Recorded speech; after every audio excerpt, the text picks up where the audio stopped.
이태원 참사 진상규명을 위한 국정조사 2차 청문회가 열렸습니다.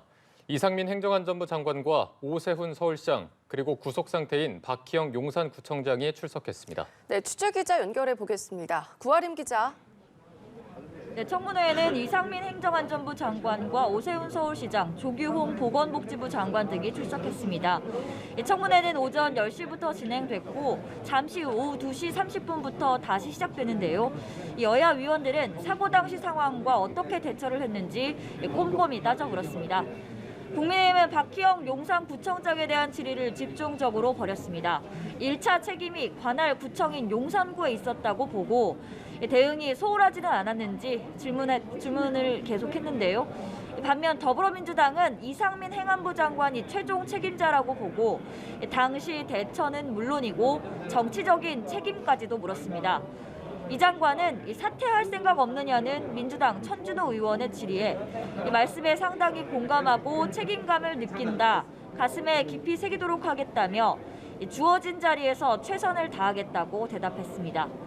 오전에는 참사 초기 행안부가 서울시로부터 유가족 명단을 받았는지를 두고 여야 위원들 또 이상민 장관 사이에 공방이 벌어지기도 했습니다. 한편 국회는 곧 본회의를 열고 국정조사 특별위원회 활동 기한 연장 여부를 표결에 붙입니다. 앞서 국민의힘과 더불어민주당 원내대표는 당초 내일까지였던 특위 활동 기한을 오는 17일까지 열흘 더 연장하기로 합의했습니다. 특위는 3차 청문회 일정과 증인 명단을 조율하고 있는데요. 이르면 다음 주 월요일 3차 청문회가 열릴 전망입니다. 네, 북한 무인기 도발을 둘러싼 새로운 사실이 드러나면서 여야 모두 안보 공백을 연일 규탄하고 있습니다. 서로 공방전도 벌이고 있는데 이 내용도 함께 전해주시죠.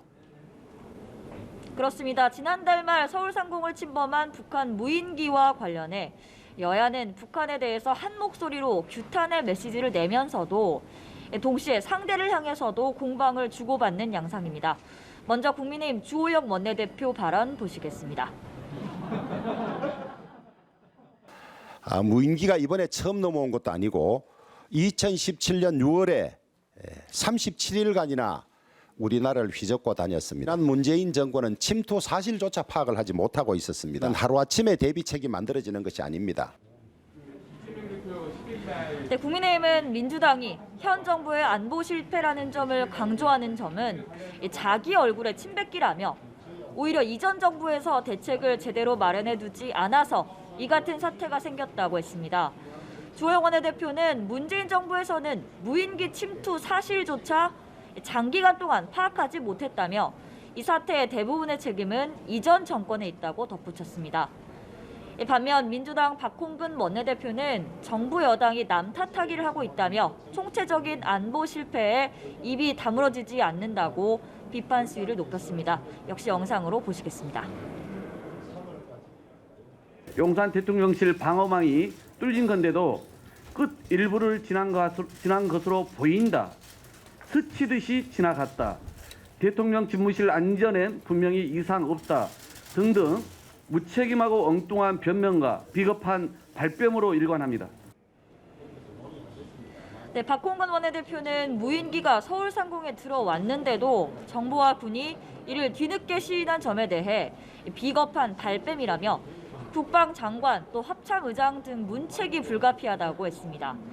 또 무인기가 서울 남산 일대까지 비행금지 구역을 침범했을 수 있다는 의혹을 제기했던 민주당 김병조 의원은 여권에서 자신과 북한의 내통설을 제기한 것을 맹비난했습니다. 김병조 의원은 라디오 인터뷰에서 지도를 볼 줄 아는 서울 시민이라면 알 수 있는 사항이라며 너무나 어이가 없다고 이야기했습니다.